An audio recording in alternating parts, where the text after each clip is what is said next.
Well, hello, this is Doug at Wood Spun Round. We are on Christmas Day in the workshop. Things to do, projects to complete. We have some family that we won't see for several days yet, possibly even a couple of weeks. So there's still projects to be done, things to be squared away as we get ready to have our time with that part of the family. What you see on the lay today is a piece of cherry. It's going to be a candle stand. We're going to put one of these. There we go. One of these. It's an artificial candle. Has a LED light in it that flickers. It's quite nice. It has a smell to it, so it's very much like a real candle. It's just made out of plastic, and when the batteries run out, you replace the batteries and you keep going. So it'll last and last and last. We're going to make a nice cherry candle stand for it. I'm going to try to do a big chunk of this with my with my skew, but we'll also use parting tool a bit. We'll use a bowl gouge as well. I've got the speed set on, in fact, let's slow it down. I'm going to slow it down to 250. I'm going to try to work up to 2,000 RPMs as we get going here. Up to 500. Good there. 750. All I've done at this point, I put it between centers and I rounded it with a spindle roughing gouge. It's nice and smooth now. It's not exactly straight, as you can see. There we are at 1,000.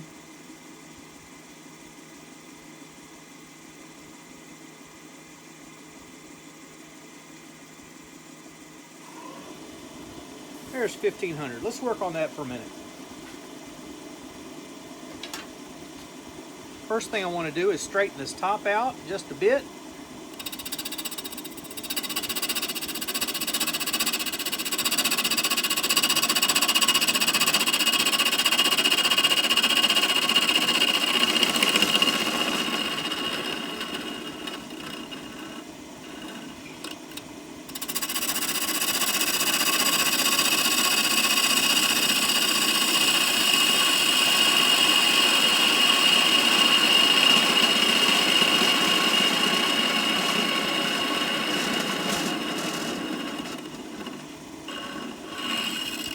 Alright, that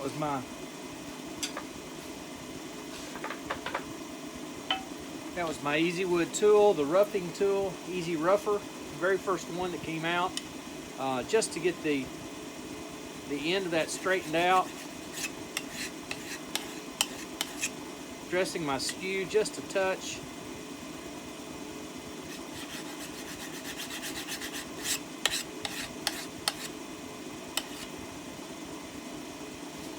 See what we can do here. You'll notice there is no tailstock support. We've talked about that a couple of times. And all I'm wanting to do at this point,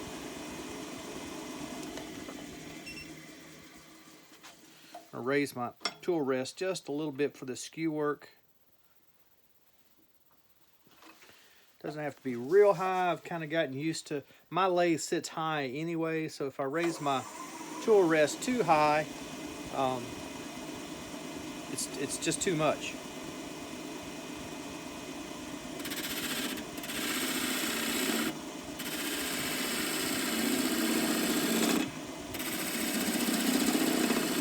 I'm not happy with the way that skew is cutting right now.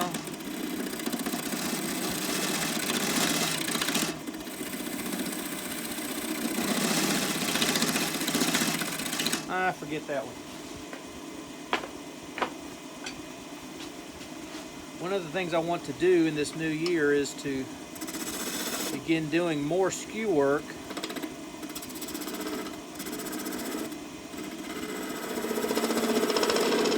Partially so I become more comfortable with it. It is such a good tool.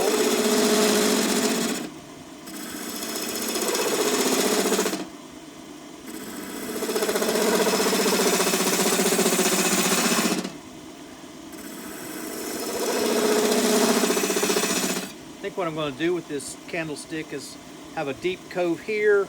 Then I'll come back out to a belly and then back down at the bottom, kind of like a milk can, sort of.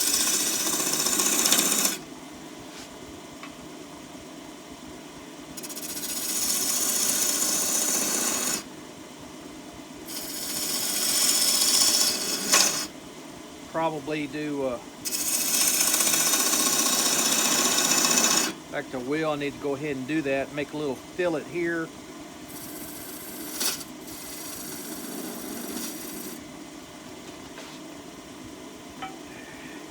This is why my skew's not cutting just real well right now. I've used it too much as a scraper.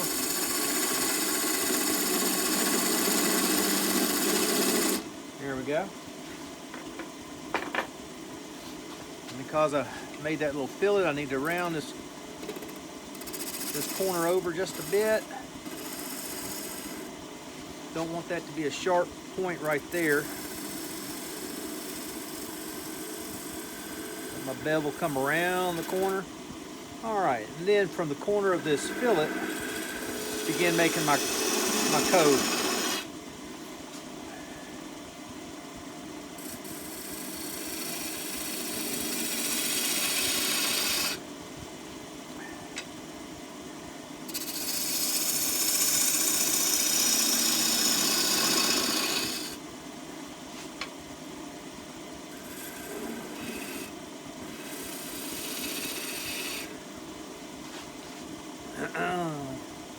Wanted to define that just a little bit, set out some margins. Just seeing how long the candle is. I'm gonna make the candle and the stand, make the stand just a touch longer. My small parting tool.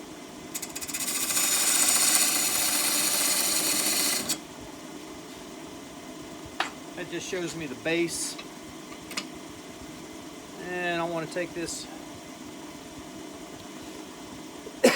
excuse me, just making some decisions here.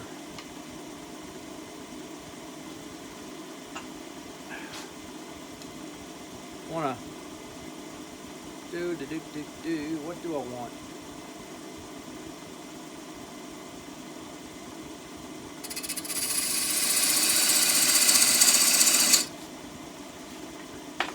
We'll have this little section will be a base that will in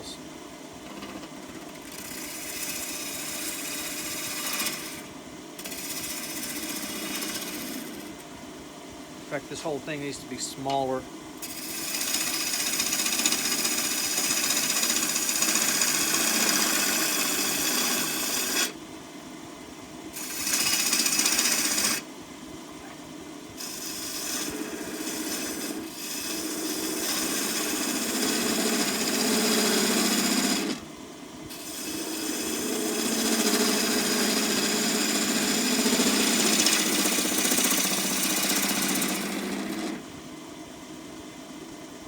A little bit more.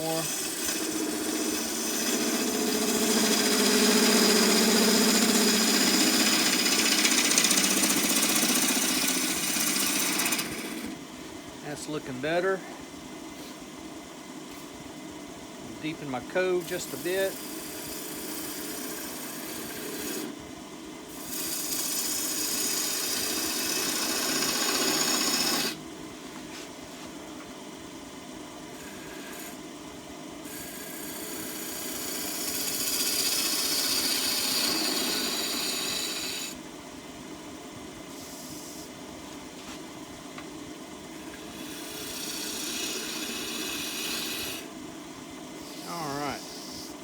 Nice little cove there.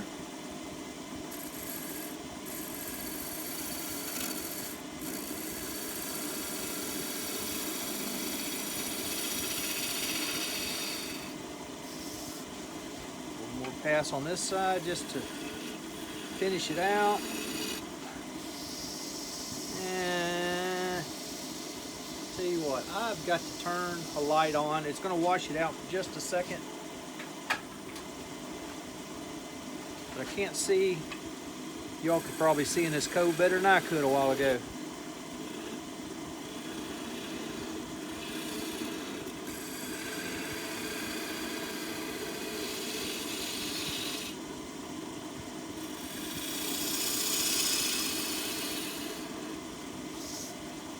That's a little better. I believe it'll sand now. Yeah. All right. Then we can kind of smooth this. A lot of that would sand, but I'd rather get it turned the way I want it. I want to take a little more of that corner off of there, make it more rounder. There we go.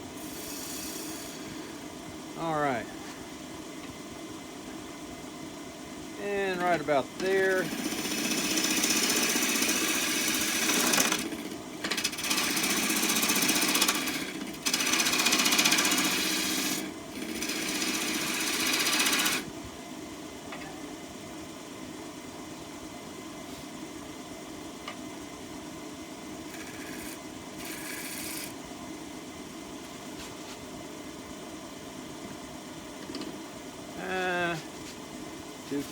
Pencil, pencil, pencil.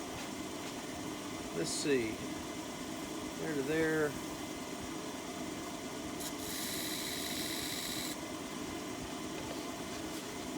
What is that line for? That's going to be my delineation. That's going to be the fat part of this. This is going to be a large, elongated bead.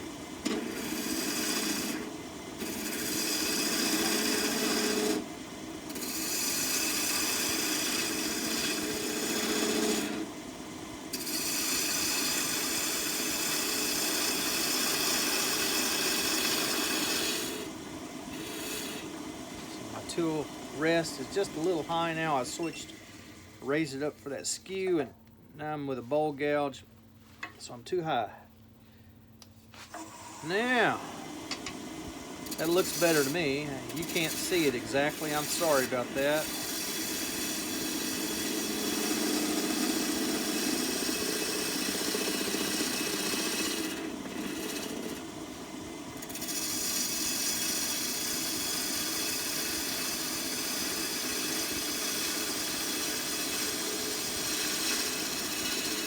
Swinging as I go down toward this cove, swinging my handle around to the right, my right, just a little bit, because I want this to be a continual curve. I don't want a flat spot in there. I can already see that means I got to deepen my cove just a touch. I've already done the one side.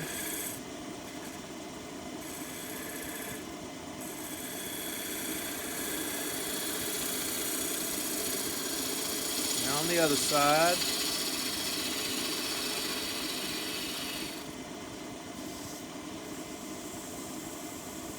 Lump right there. You probably can't see it, but I can feel it.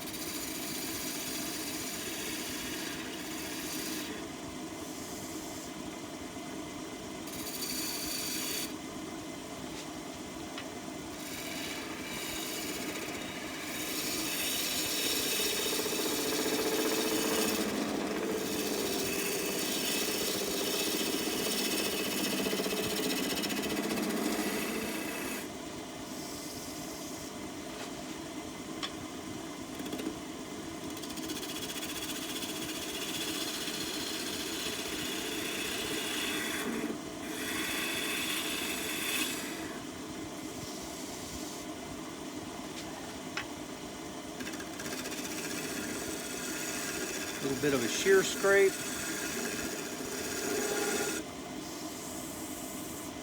Still got that lump up here that I tried to get out a while ago. Thought I did. All right, now we're looking good. Need to make one more little pass up here just to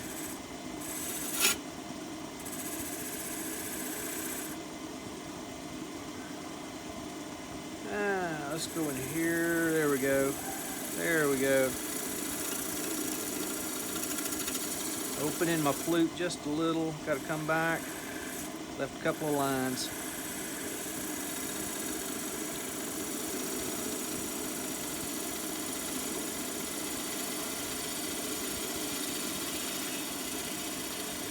There we go.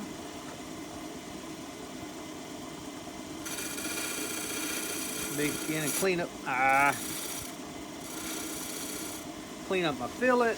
Then I got to come back around.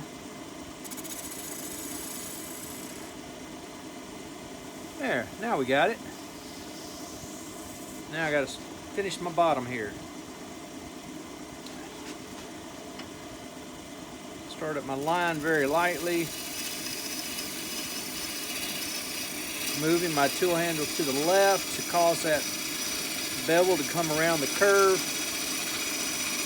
I got to stop a little short because this bottom edge is about to hit down here. So I've got to come back over here on this other side. Come down into the cove from that side.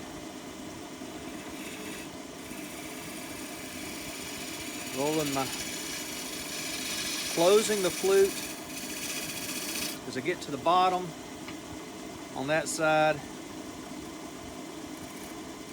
Closing my flute the other direction on this side.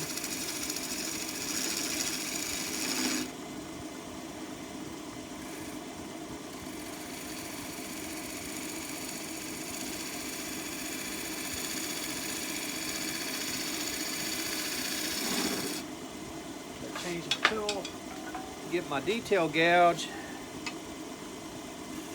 Again, like I talked about the other day, I'm going to ride my bevel straight in on this fillet here to give myself a bit of a detail. But it's also a cutoff point for this cove.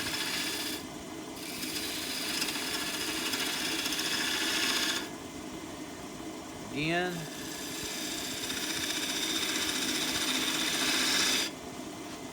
flat on the fillet, then come back to the outside of this bead, coming into that little valley there, rolling my tool over as I get closer to the bottom. Now I'm going to come back in here and clean up this fillet. It's got some grooves on it, some tool marks that I want to take out.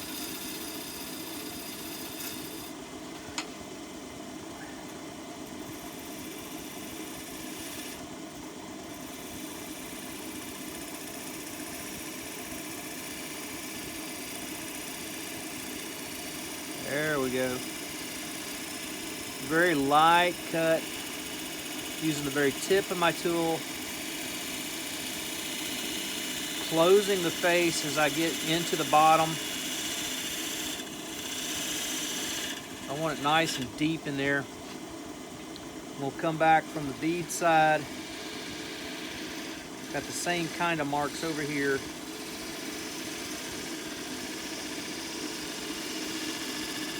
Sandpaper will get most of those, I understand that.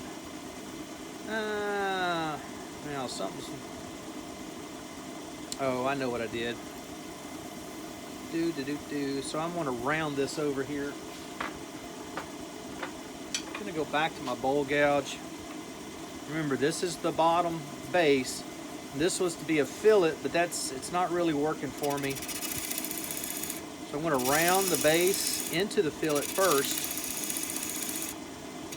Coming across the edge and then rounding, rolling the flute of my tool over. I'm just going to keep going in right into that fillet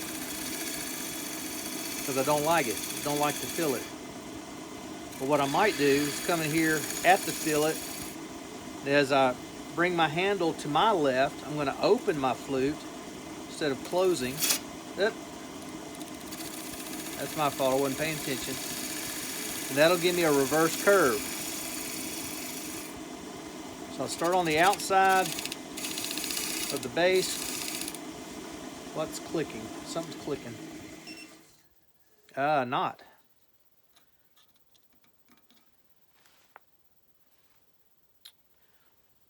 A knot. And I'm right in the middle of it. So, here's what we're going to do. You're going to say, what in the world? But I have some black CA, cyanoacrylate blue. It's black. It's a flexible black. I'm going to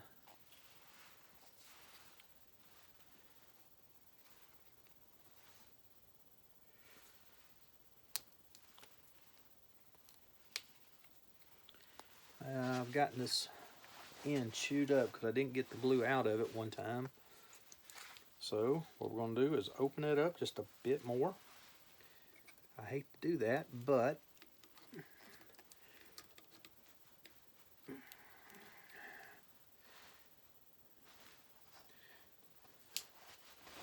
all right, it's open.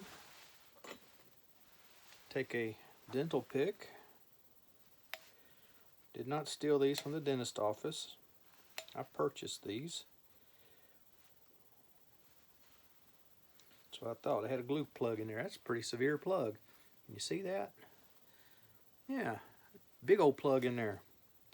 Now this glue is probably going to come flying out. Oh, I was going to say that those dental picks, if you need one, if you need a set of them, they can be purchased at Harbor Freight. That's where I picked these up. They're not very expensive. Extremely handy. Well, I've still got a blockage in there somewhere. There we go. I don't have a pair of pliers here, so I was about to go to another method. And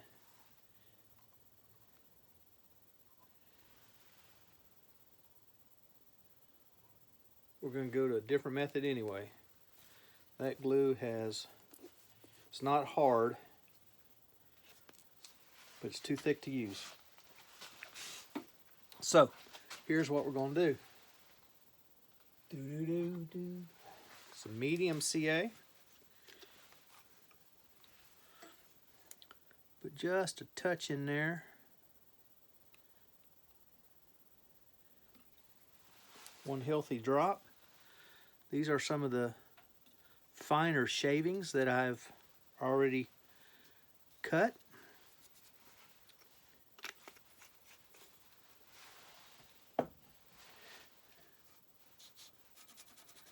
Rub those in just a bit.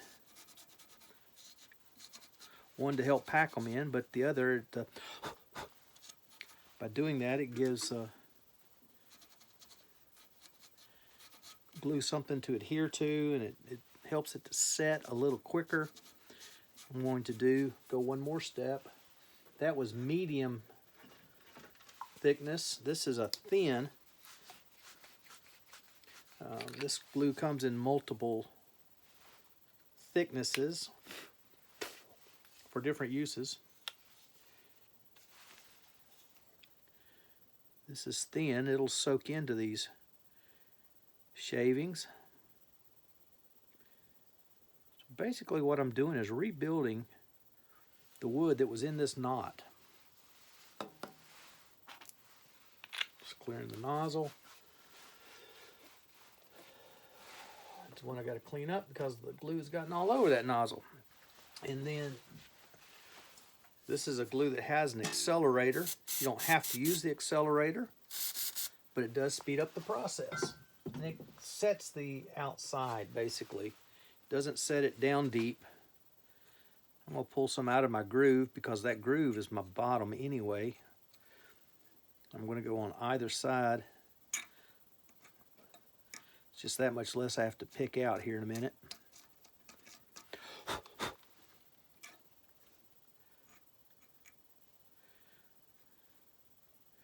Wood turning is like most other types of woodwork.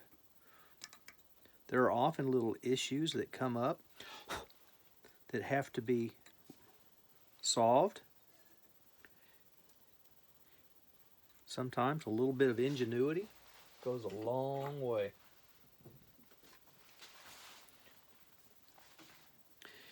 I'm using some of the finer shavings I have too. There's usually right on the tool rest and right along the ways of the lathe, there are some very fine shavings that work really well for this application.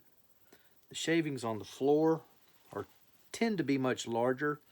This wood, this piece of cherry is very, very dry. And so I'm not getting a lot of big shavings anyway, but the finer stuff is right here, right underneath where I'm working. It's where the finer stuff is.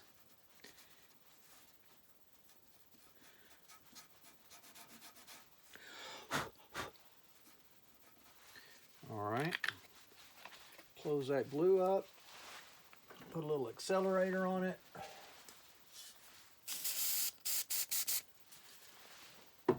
Give it just a minute. While I'm here, I'm going to get that out of there. Wasn't attached anyway, but just making sure. That little tight corner right there is tough to get stuff out of sometimes.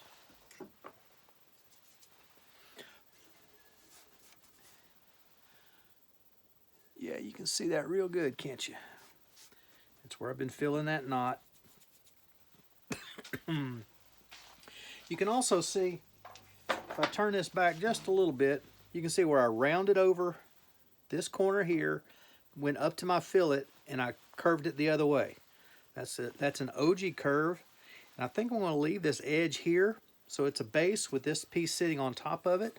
I'm liking what I've got. I need to make one final cut pass right over this section right here, this dividing line, where I'd drawn the pencil.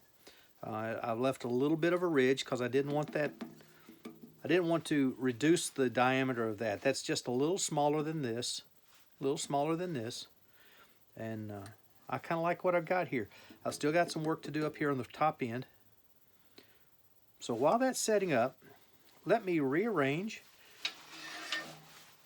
my tool rest, get it down here where I can get to this back end. In fact, I'm going to turn this. You're not going to be able to see exactly what I'm doing, but it sure makes life a little easier for me.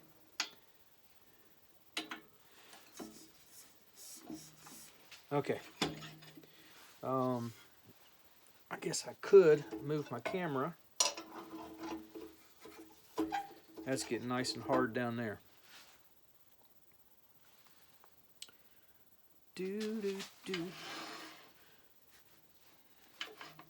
Get myself situated, and then I'll move the camera so that you can see what's going on. Okay, that's good.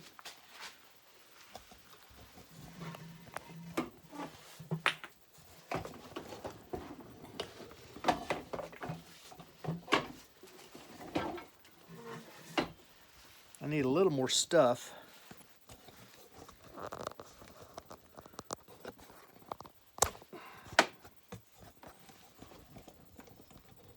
Need a little more stuff right underneath my lathe so that I can have a hard time.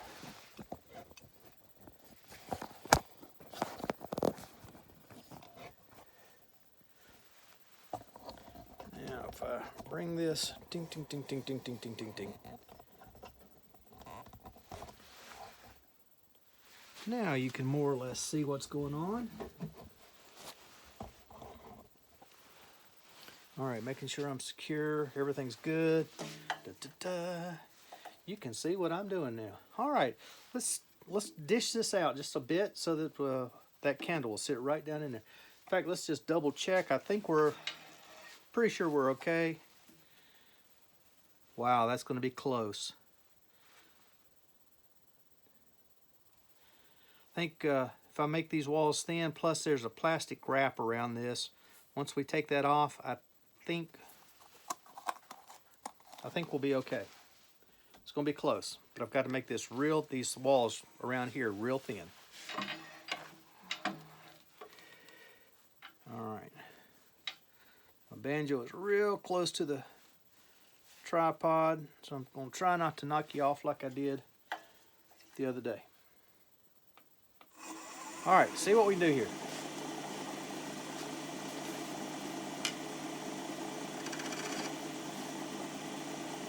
Tool rest is just a touch low. Got to raise it up. There we go. Still turning at 1500 RPMs. That just seems to be a good speed for this kind of stuff.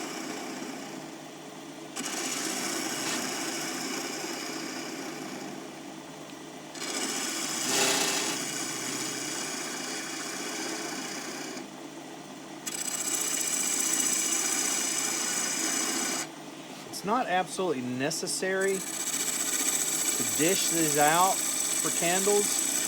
They can be left flat. There are a lot of them that are sold in stores that are flat.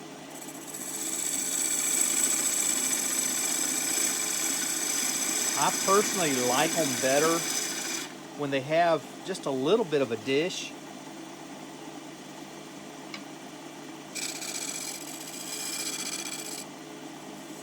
Just rounding that edge over just a touch. I like there to be just a little bit of a dish. It gives me a little more of a sense of security. That a little bit of vibration is not going to cause that candle to vibrate over and fall over the edge.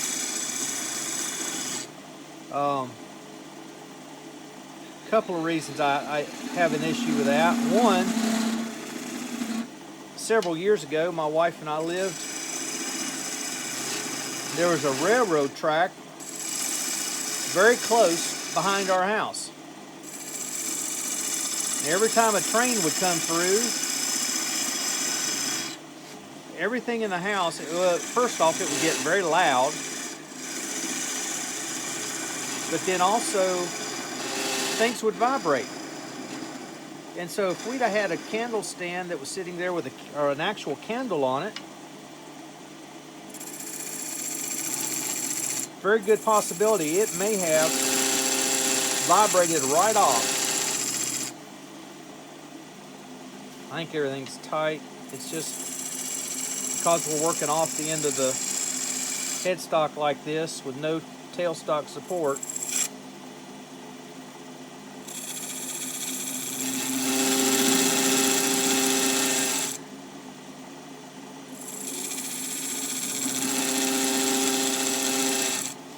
Curious.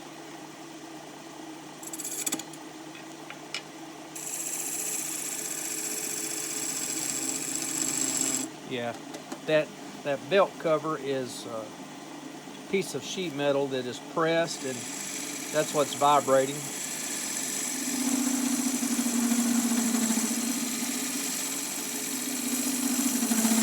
This is spindle orientation. The wood, the grain of the wood is going in line with the spindle.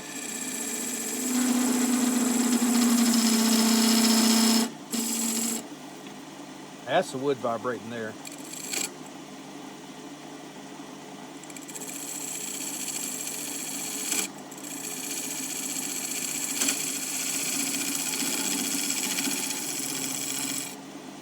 Getting close to what I'm looking for here. In fact, I'm going to get my small parting tool.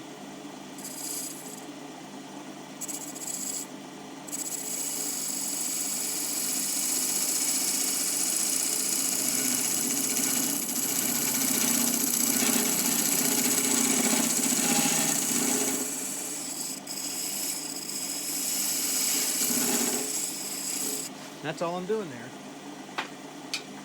Just clean this out now to match that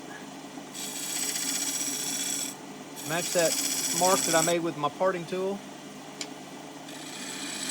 So I started to say with spindle orientation, to hollow out the inside of that spindle, the rule of thumb is you go center to outside.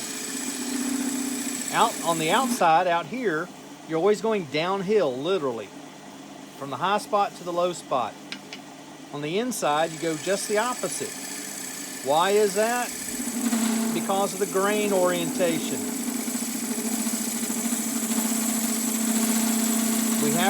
We have to remember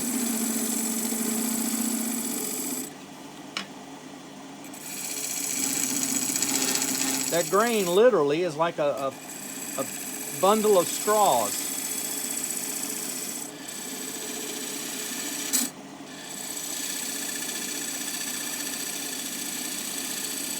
There we go.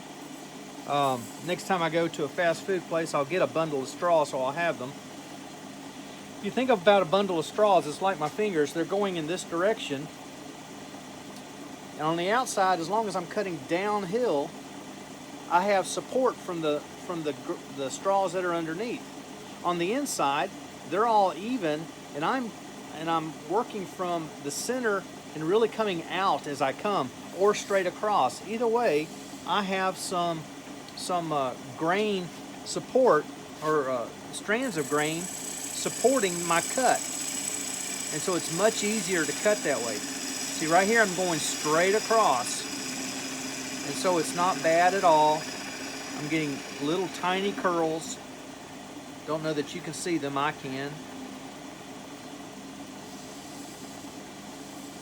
Now I want to go the other way. All the way to the outer edge. I'm going very slow for two reasons. One, so I don't get all that vibration. But also, the slower I go, the more the tool is doing what it's supposed to do. That is, cut through those fibers, giving me the smoothest cut it possibly can. Getting right at the edge, I'm closing my flute all the way over. I can hear when I get to the edge. It's a little different sound there. You can feel it. I've got a nice smooth edge there. Other than this one last cut out here, I am ready for sandpaper.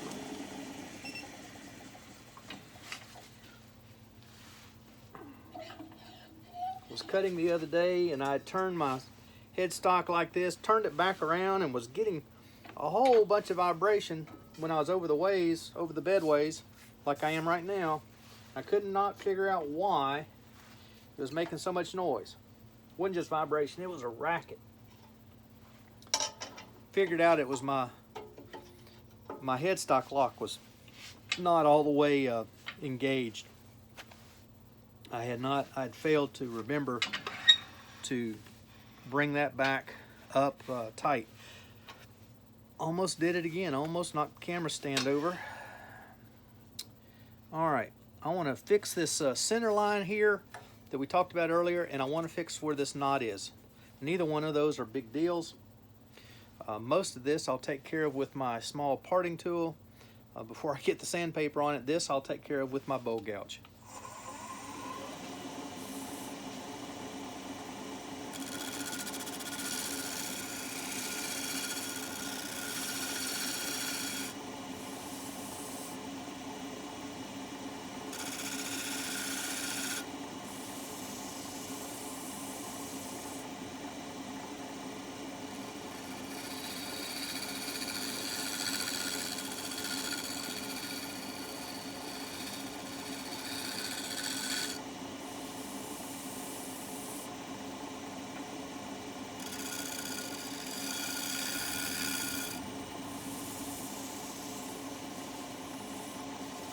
All right, parting tool, yep, wrong tool.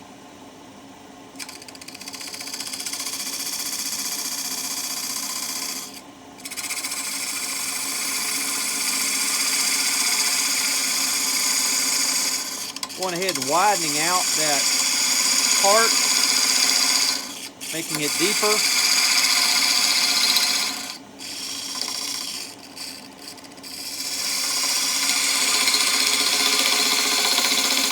If you saw the goblet, the poplar goblet, I'm making basically two parting cuts. One is going straight in, the lower end is going straight in, the upper end is going at a slight angle toward the center, just to give me a bit of a concave bottom.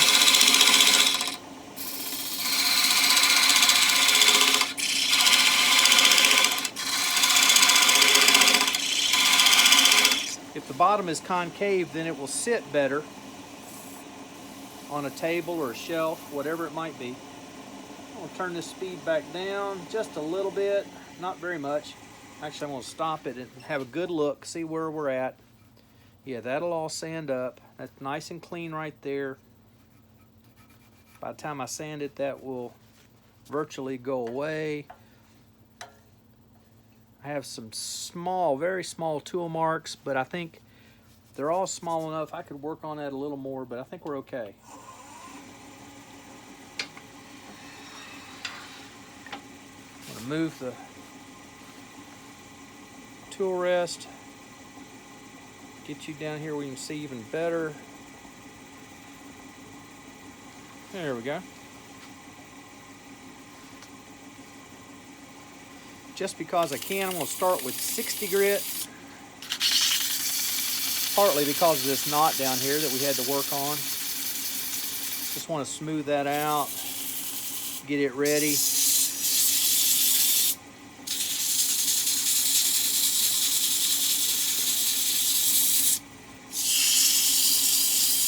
Was that a live demonstration with, well, I was just thinking about the man's name now. Russ Fairfield. He turned a piece in front of this group. It was a plate, about a 9-10 inch plate. Beautiful job, really nice piece of wood. And he was getting done and he said, okay, I'm about ready to sand. And he showed the piece real well and everybody got to see it really good. And one guy said, so what are you going to start sanding that at, 200? And he looked over the top of his glasses and he didn't have a real happy look on his face.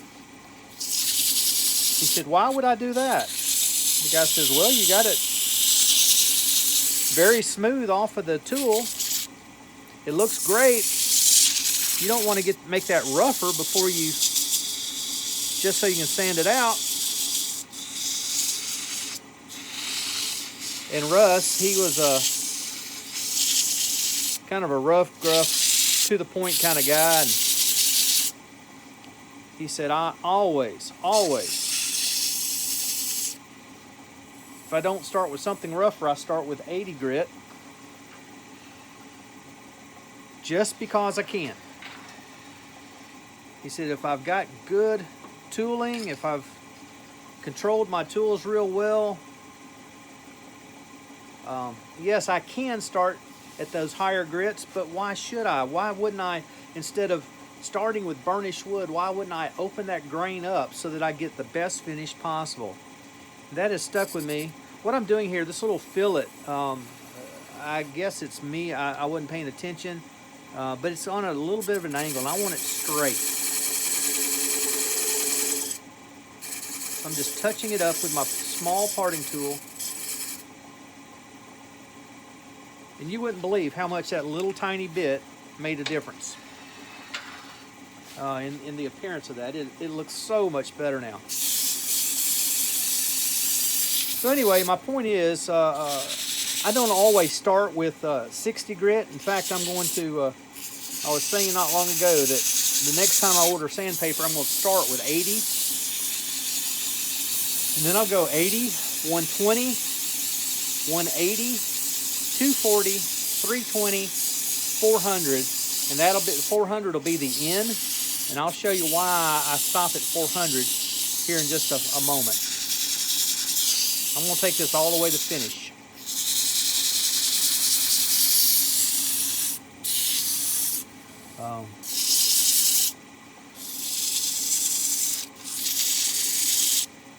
Got one little spot on the inside I need to clean up.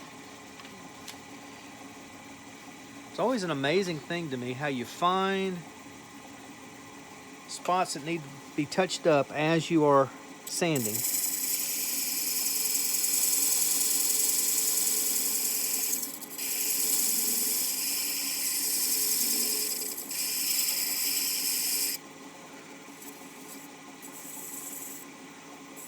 And I think that's got it. All right. So anyway, 60 grit, yes, it takes out any tool marks that I may have. It also opens the grain up so that as I sand through the higher grits, I'm doing the job I'm supposed to be doing. Sanding should be more than just taking out the grit lines that you had before. But you don't stop sanding with a grit until you've done just that. You should be preparing the wood. Every step of the sanding process is preparing the wood for the finish, no matter what that finish might be. Whether it's shellac, polyurethane, stain. Well, stain's not really a finish. Polyurethane, shellac, lacquer, wax. Now, Russ Fairfield always said that wax is not a finish. The wax is a protective of the finish. I understand his point, and I believed him, and I agreed with him. Here lately, though, I've been doing more of a wax finish. I like a wax finish. Oh, I know another finish that I didn't mention, oil. For many years, all I used was oil. In fact, I used tung oil almost exclusively. Different formulations. I made my own Danish oil for a long time. Danish oil is a 3-part formula. 1/3 tung oil. And I like tung oil over boiled linseed oil because it dries harder, more durable. 1/3 tung oil, 1/3 spar varnish, 1/3 mineral spirits. And if you get high gloss spar varnish, it gives you a tougher, brighter, glossier shine. If you get the odorless mineral spirits, it doesn't stink nearly as bad.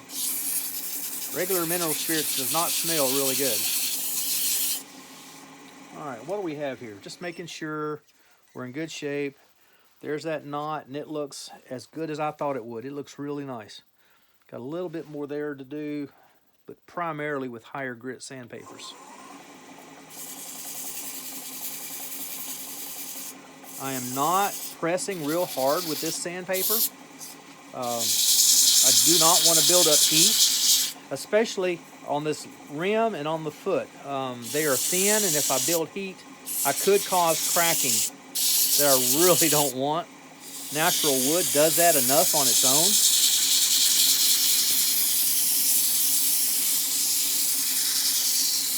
This is a piece of a log that I've had in my wood store for quite a while.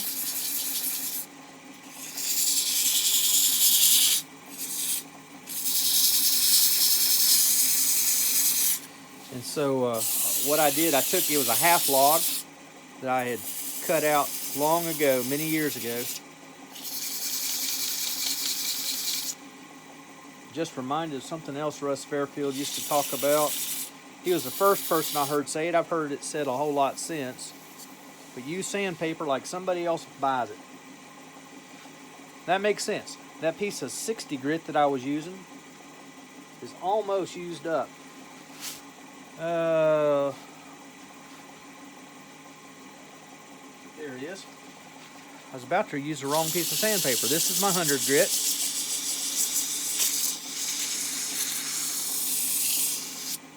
And his thought of using sandpaper like somebody else is buying it, yeah, sandpaper costs money. Sandpaper is not cheap, especially if you get better grade sandpaper. I'm not going to tell you have to use this sandpaper or that sandpaper. Find one that works well for you. I do a lot of power sanding, and so all my sandpaper is Velcro backed, so that I can put them on a pad.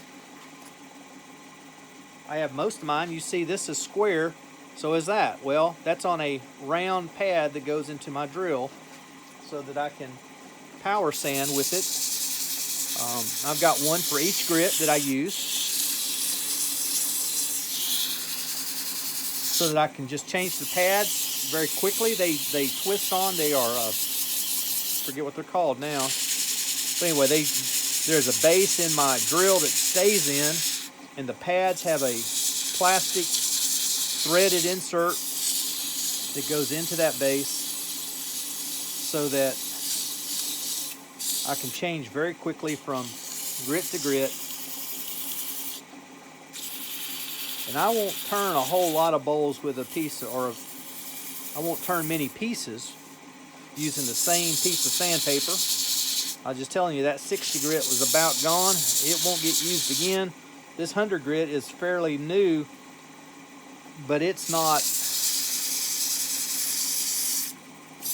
cutting like I think it ought to, so it'll get changed out. I probably used it on something else. In fact, I know it got used on something else. It got used on hand sanding some snowmen. And I'm sure my wife scrubbed on those snowmen a lot. If she didn't like the face that she put on, she'd sand it off. Not so much the face. The eyes weren't too bad as the mouth that she didn't like. Okay, there's 100 grit. This is a relatively new piece of 150, so you may see even more dust coming off with this 150 than you did the 100.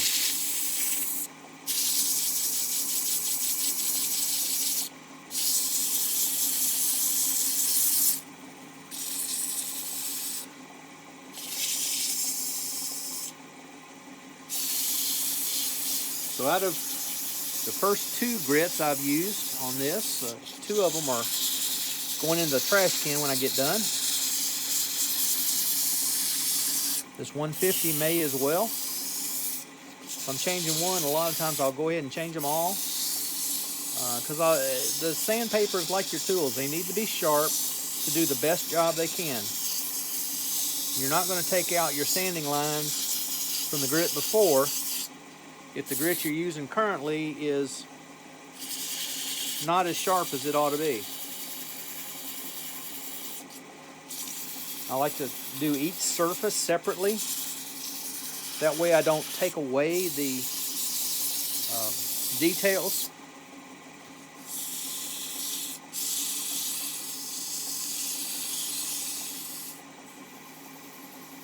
Yeah, that knot's real nice and smooth right now. That's great. That's what I was looking for. Let's say 150 is what I'm at. And I want to get this inside of this cup area really good. Before I part it off, I will double check and make sure that the candle is going to fit in it. I think it will. Pretty sure it will.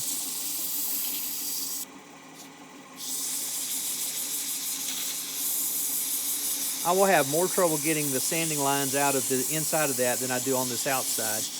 Partly because it's ingrain. You just have to sand so deep.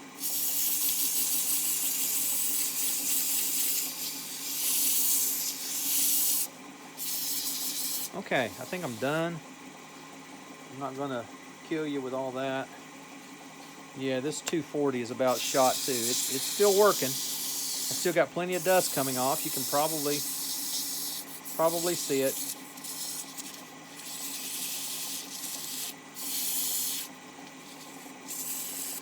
By the time you get to 240, you really don't have to worry about your details too much more. 240 is not going to take off a lot. You should be getting just the high spots of anything that's left, smoothing it over.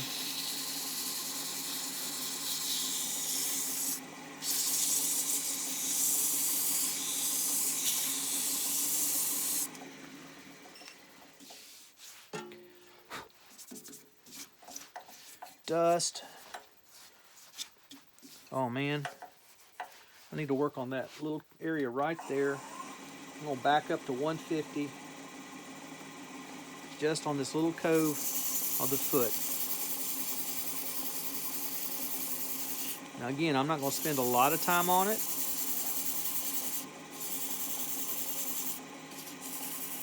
Again, I'll show you why. Why 240, 320. Every once in a while I'll go to 400, not very often. 240 is quite often where I stop.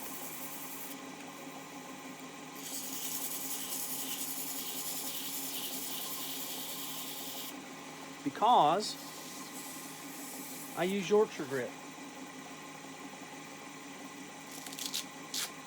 I'm going to use this piece of 320 today.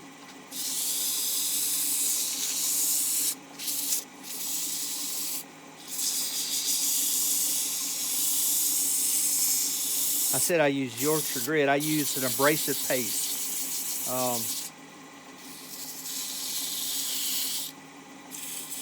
My father, my brother-in-law, and I got busy one day and made a batch of abrasive paste. Now that 320 is better than the 240 was. And I thought it was probably okay. So all of these will go in the trash can. I'll start over fresh with the next piece that I turn, whatever that is. I'm going to turn some pins is what I'm going to turn right after I get through with this. I thought this was going to be skew practice, but it's turned out to be everything but.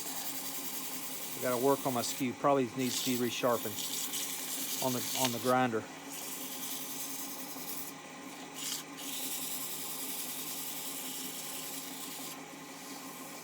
All right, I feel no sharp edges. Quick blow off.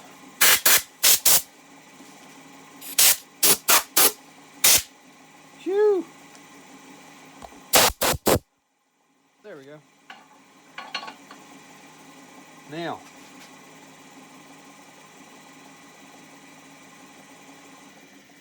turn my speed down to 500.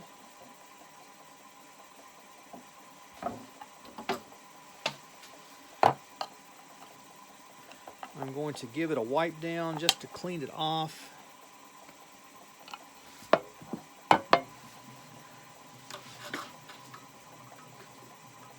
Your question probably is, well, what are you cleaning it off with? Denatured alcohol. Some areas it's a little tough to find.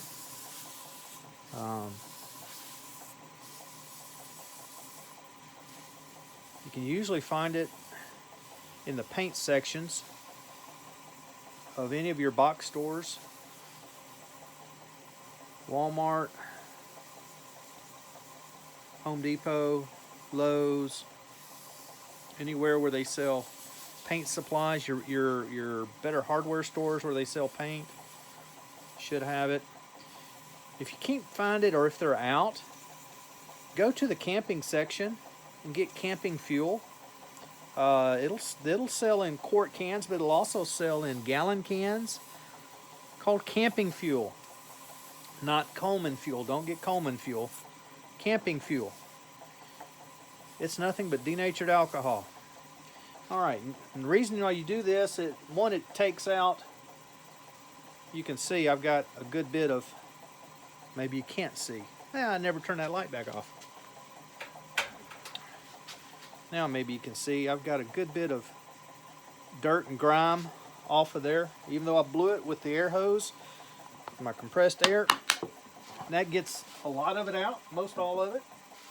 But the alcohol takes a little more, takes it out, and as you can see, it's drying pretty quickly.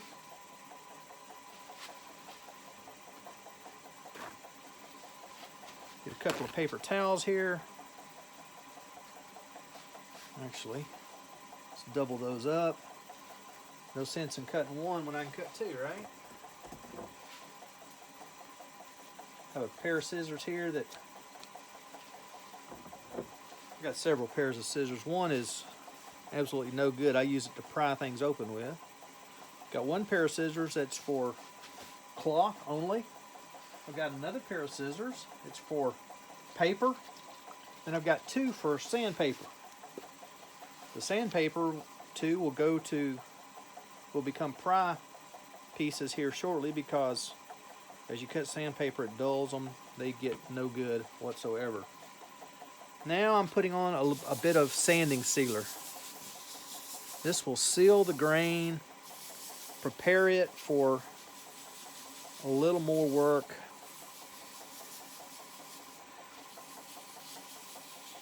If you're my age, maybe just a touch younger, definitely older, you'll remember that at one time they used to have wood shop in high schools.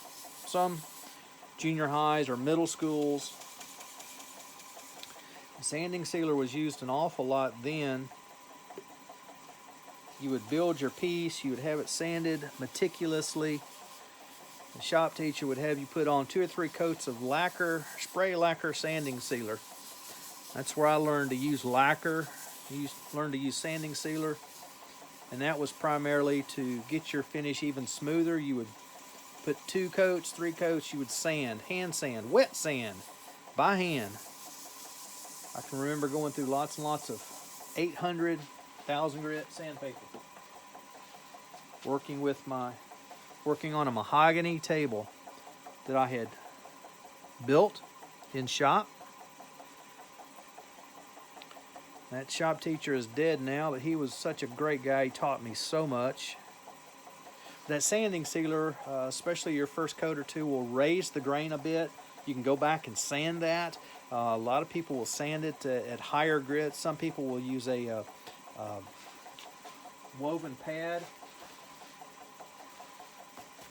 These are made by 3M. This is a gray, this is a white. They're different grits. The gray is much coarser.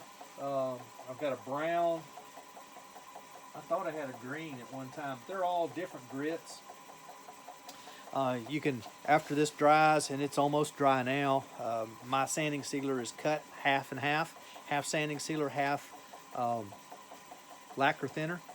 But anyway, that will raise the grain as it dries, and it stiffens it as well. And you could take this 3M Scotch-Brite pad, buff that back, and it'll be just about as smooth as you can possibly get it. However, I'm not going to do that because, remember I told you I had this abrasive paste. This is the paste that my family and I made. It works very well.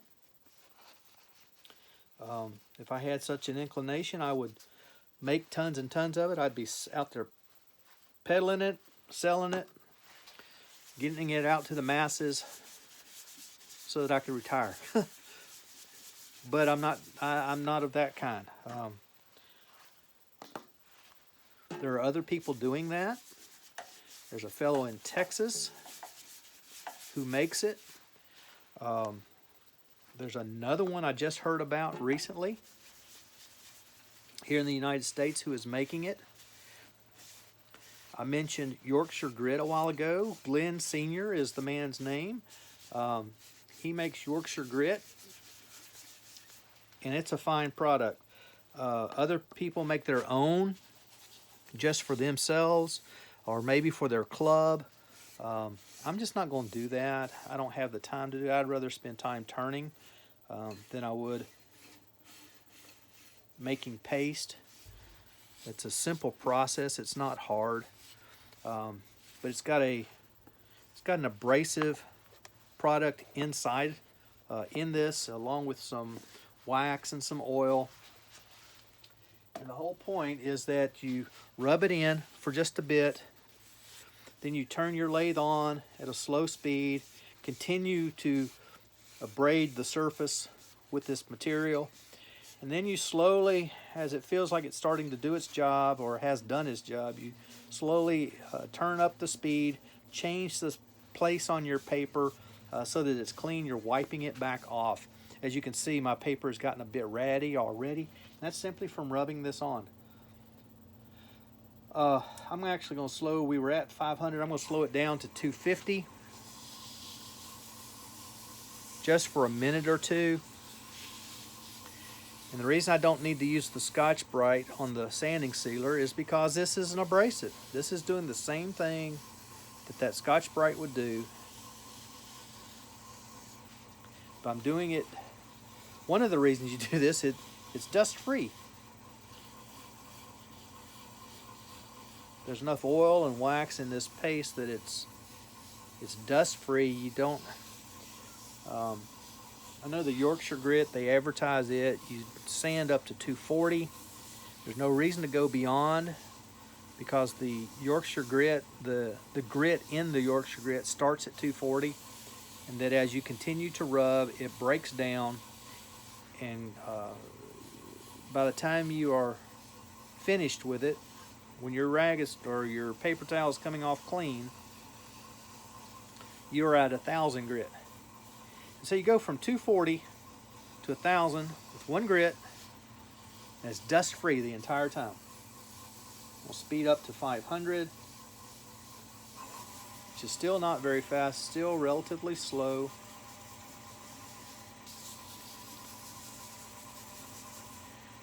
Paper towel is getting more and more frayed. I'm not pressing real hard. I'm allowing that grit to work. Sometimes where the grit has, where you put it on, it gets really dark. Some woods will just hold their dust, even though you've blown it out, even though you've used alcohol to clean it.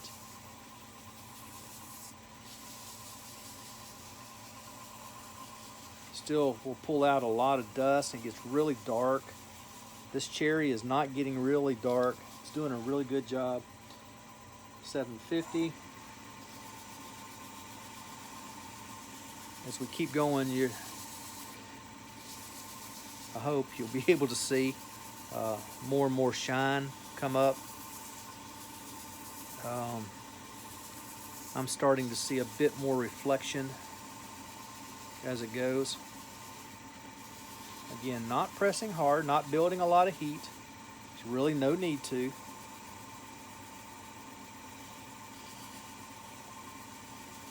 Since I started using this method, I've been amazed at some of the sanding lines and even tool lines that were missed. How this will take some of those out so nicely. Still got lots of detail where I added detail.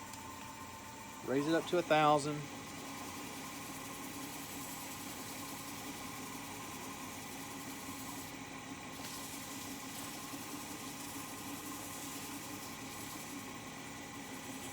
Making sure I get into those little tiny areas, those tight areas, as much as I possibly can. Don't want any excess material being left there. It's all been with the same spot. That's not what I wanted. That's what I wanted. 1,500. I'm going to change, get a clean place on my paper towel at 1,500, which is where we turned that at. I'm getting just a little remnant of my abrasive paste. I told you about the Yorkshire grit. That is when I get through with this tub that I've got of mine, I'm going to go to the Yorkshire grit. Yorkshire grit also makes a microfine that starts at 1,000 and goes up to 2,000. I'm going to get done with this grit here. Before I go on to the microfine, I'm going to double check, make sure this candle fits. Even if it's just barely fits, that's okay. But I don't have a lot of wall to remove here. I can remove some, but not much. All right. Refold my paper towel a little bit. So I had a little bit of residue. I'm hoping this time I'm up to 2,000 now. And it feels just as smooth as it can be. I'm getting no residue whatsoever. I got a little bit there. I think it was down in the corner of this cup.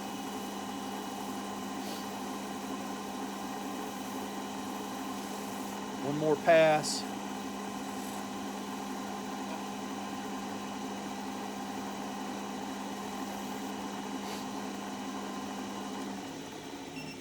Remember, I've still got plastic on this candle, so as long as it goes in at all. And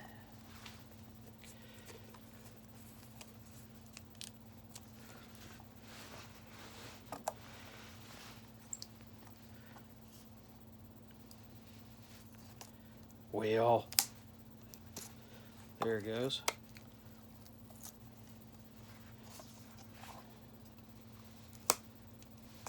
Phew. Knife has got to get sharpened too.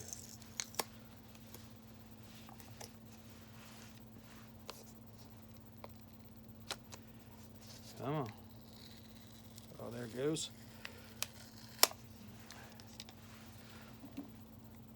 Oh yeah, yeah. It's in there. It's in there, and it still had a piece of plastic on it, so good shape for the shape I'm in. That's always a good thing.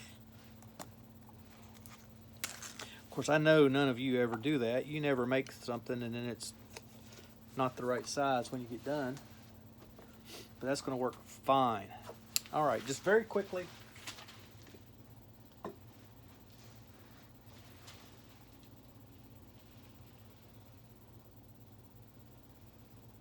Oh, there it is. Very quickly, a little bit of the micro mesh or micro grit. It is white. His regular grit comes in a can. The can is black. The grit itself is more tan, like mine was.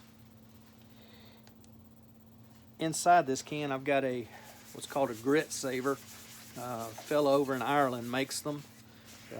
Makes them on a 3D printer. If you've got a 3D printer, you could probably do that real easily and sell them. In fact, he has said if you've got other jars, if you make your own or have another brand, he will make them any size. You just have to let him know what size it is. And he's talking about the inside, this inside diameter of the jar. If he knows that, he can make that for you.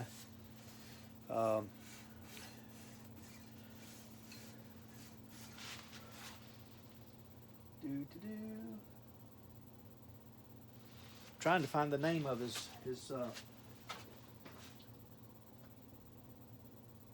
Creator Kits.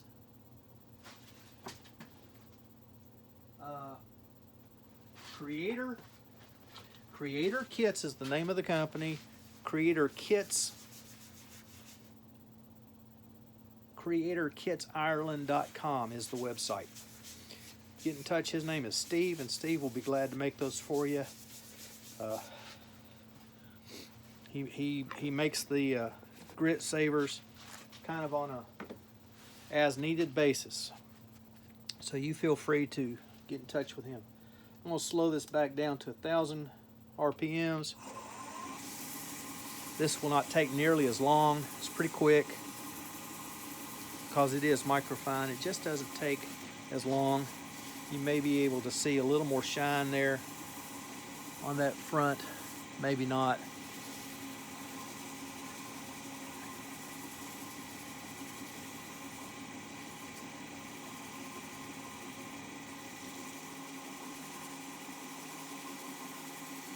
It is just amazing how good this feels. I'm going to go from 1,000 all the way up to 2,000, one pop. Change my paper.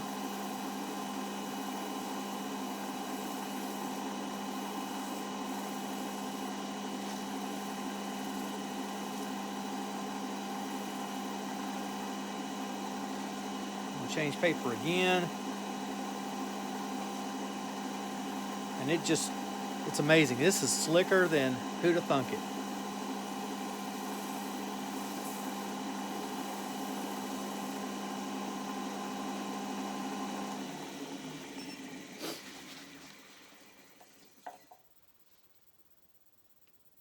I'm looking for the wax I want to use. Couple of choices. I'm going to use this one. This is one that comes out of England, Hampshire Sheen. Martin Saban Smith began making this years ago as he was looking for the perfect wax, the perfect combination of hardness, durability, yet without the fingerprints that some waxes are so prone to.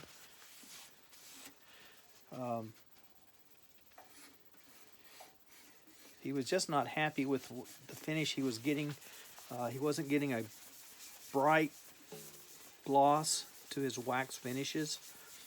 So he began to work on it, try to figure out what would give him the best brightness, best gloss, but yet would not take fingerprints, show water spots. Sitting here trying to think,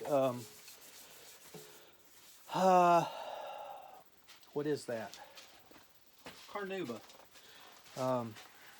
Carnauba wax is the hardest wax that we know about, but yet a mist will cause water spots on it, and you would have thunk somebody had done something horrible to your piece.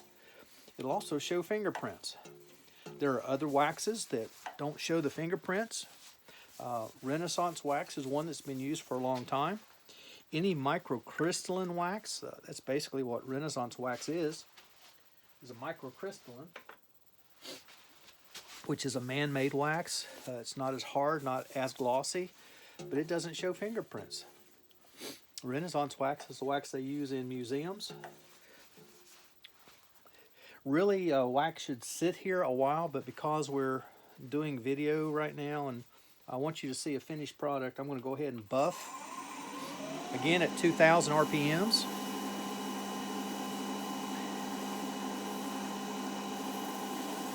And I hope you're seeing that. That gloss is just coming up beautifully.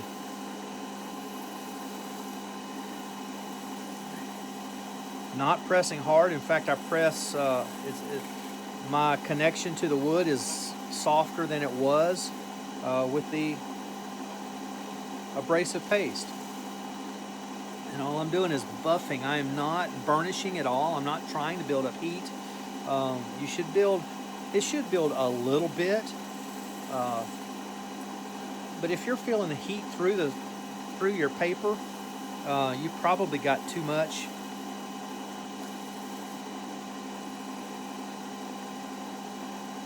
And it's also better to put 2 or 3 thin coats of wax than it is to do one heavy coat. I'm not so sure I didn't. No, I didn't. I turned my paper. That was good.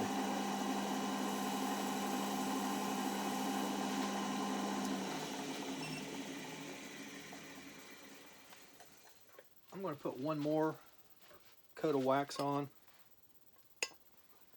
I think I said earlier, normally I have more lights on than this, but it washes out the camera so badly. I need to get a better grade of camera. I'm using my, well, that's amazing. Drop my wax into my shavings.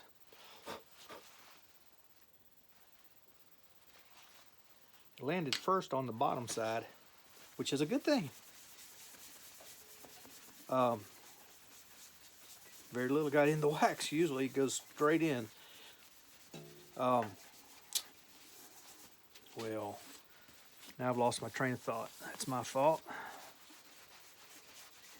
Oh, the wax, I was just saying, it works better. You'll get a deeper shine and a higher quality of shine if you'll put 2 or 3 thin coats on than if you glob it on. Someone the other day was saying if you can see it, you've got too much.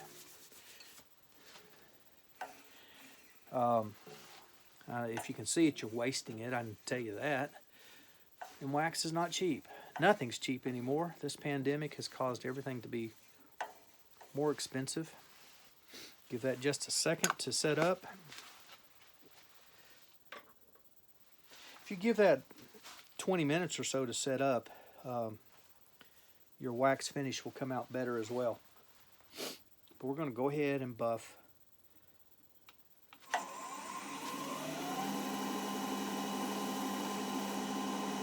Get this done, and then I want to part it off for you.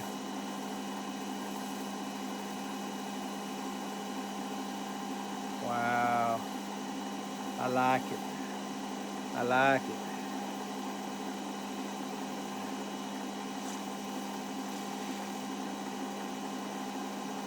I think she who must be obeyed is going to like it.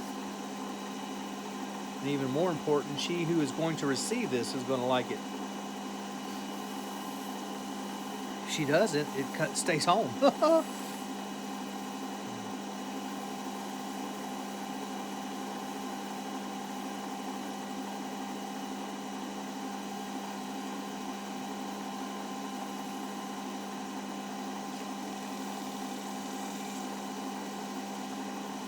All right.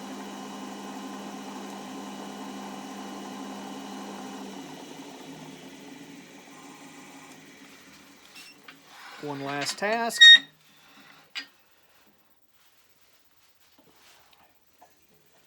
One last task. I'm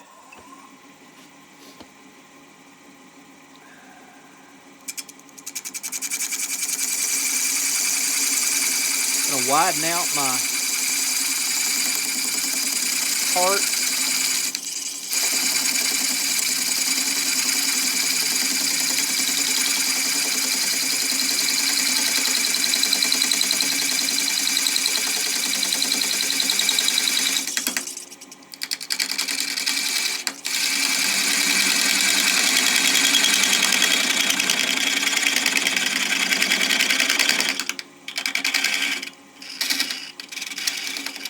Giving myself just a touch more room. Sorry, I've got to turn this light on again. Just can't quite see what I'm doing. The banging you're hearing, that is that knot.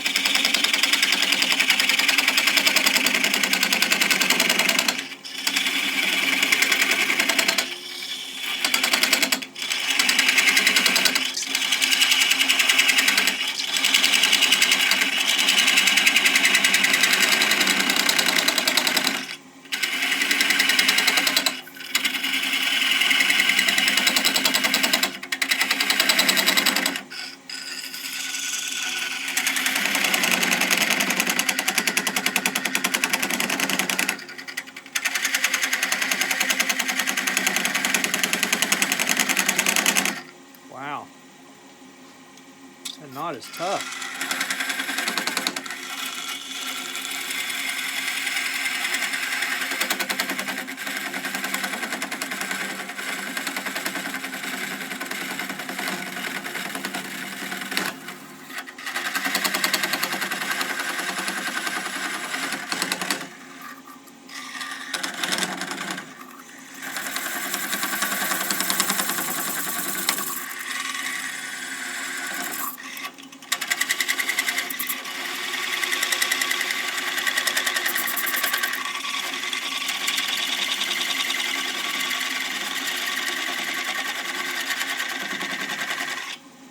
Can't believe that has dulled my parting cord.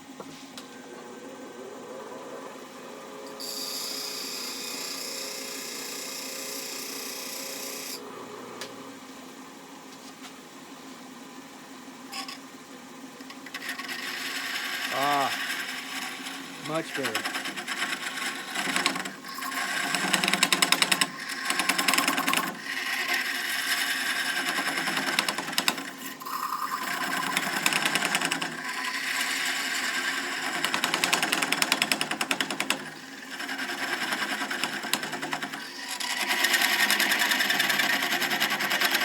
It's already dull again.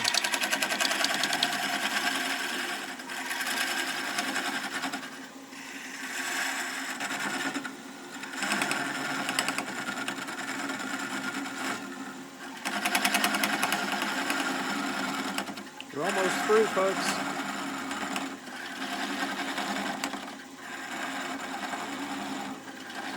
I think I finally got through that knot. That's crazy.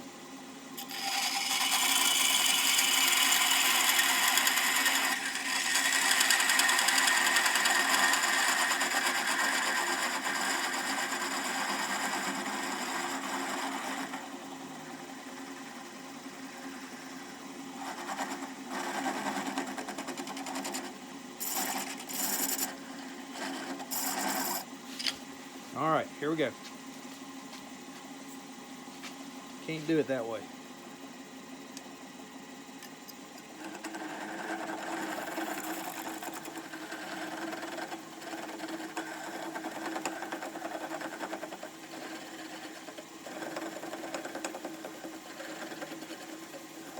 Right there.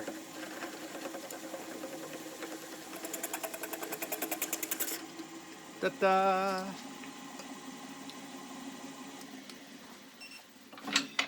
So there you have it, folks. One cherry candle stand.